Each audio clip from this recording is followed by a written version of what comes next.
my colleagues, Victor Argueta and Lauren Woolbright, also part of this search. And I know this seems a little odd to you to have your own professor in your own class interviewing, but the way academic searches are always run for tenure-track positions is that a national search is always conducted.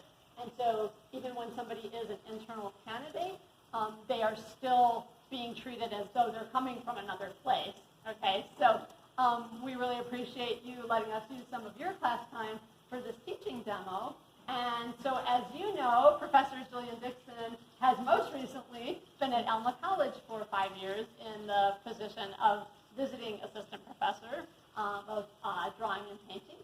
And so we're excited to have her do a teaching demo that's going to be, I understand, partly in this room, partly down in the theater, and we're going to kind of follow along, and so we'll try not to get in any of your way. But so thank you so much. Can we welcome Jillian? Okay, so what we're going to do first is, if you guys can stand by your painting, and then we're going to do a small critique assessment of where we're at currently. So if you guys can take a spin around the room and look at all the paintings that are in view, and I want you to stand by the one that you think is the most successful, and we'll talk about that. So take a spin around the room, and make sure you're looking at every painting. This is an opportunity where you can look at the painting and identify really interesting parts of it and try and study it as though it's something you can do as well. And if you see a painting that perhaps isn't your favorite, or you think that there might be something you can take away in terms of, make sure I think about it compositionally this way, or consider the value system this way. Make sure you're taking note of every painting.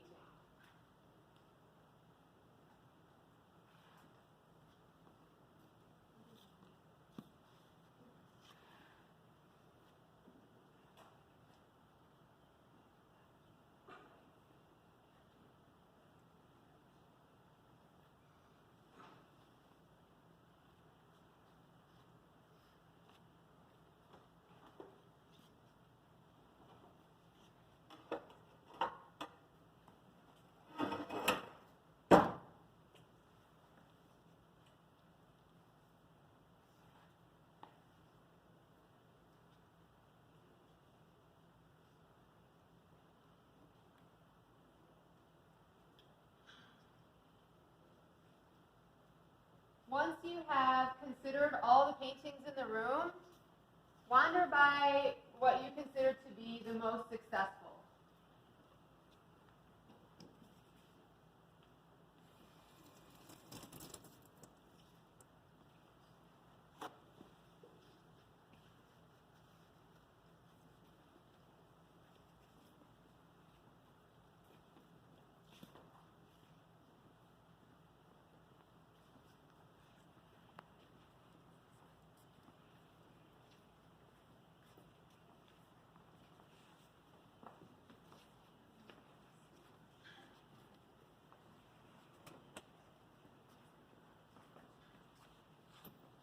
Okay, did we all identify a painting? All right, once you have figured out a painting that you think is the most successful, pick it up and bring it on over here.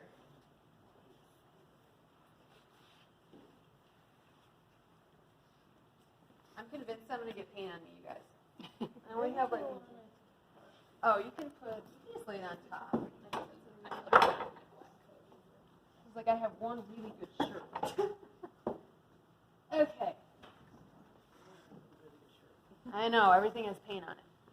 Okay, so we have 3 that we've chosen.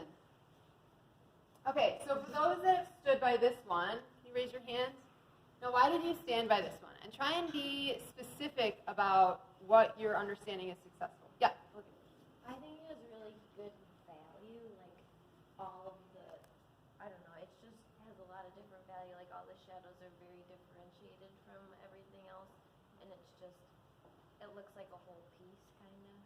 So when you say a whole piece, does that mean like 3-dimensional, or does it mean it feels like a complete idea? What does it mean when you say a whole piece? 3-dimensional, and like she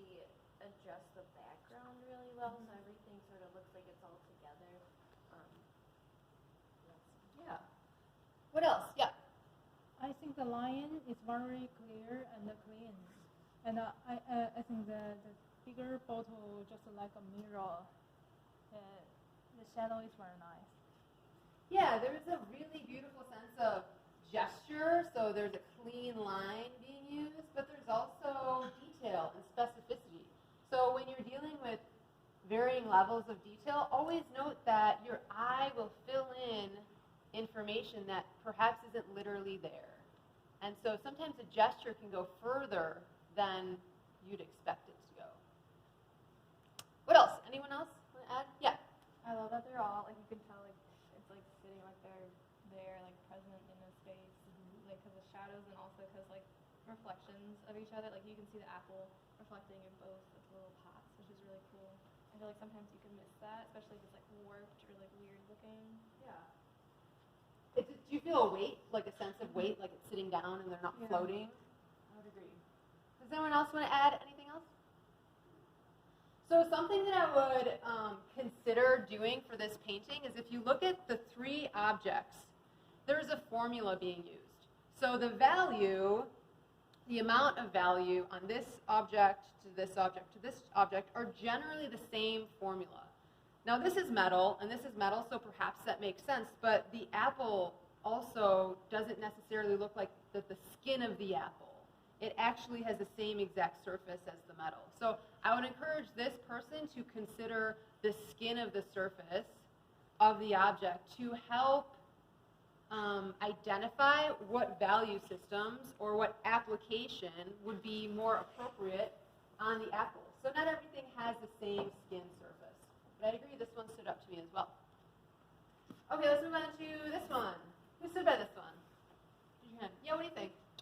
I just really liked the reflections, and I liked the can, how you can see that it's like it's almost like 3D, and it's like I can see inside of it almost, but you really can. It's just the way it looks.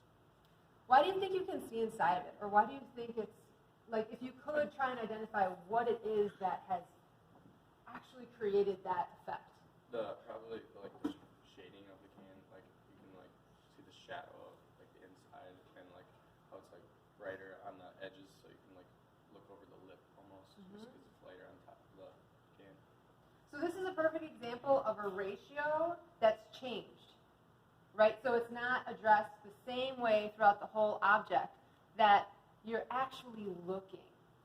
And when you have the quality in which you're observing something is to such extent and such intensity, you're going to find that not everything looks the same, that there are small variations that you can draw from that will help you figure out what value to put.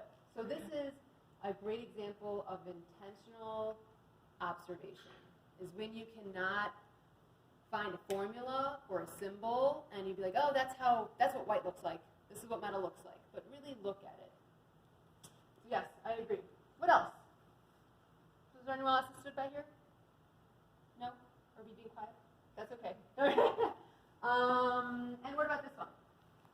Yeah, what do you think? And the way that you talk about the other picture, I really like that in this one. I feel like the apple skin and the cup skin and the glass all look significantly different, almost using the same colors.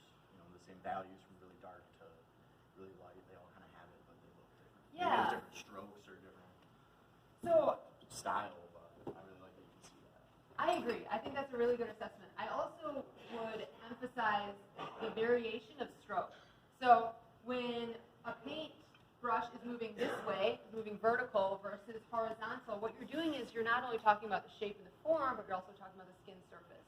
So varying up your vocabulary, it's not just how many values you can use, but also how many different brushes you could use and what application are you using. So is it all wet on wet, or are you using a little bit of tackiness? Are you changing the direction in which you paint?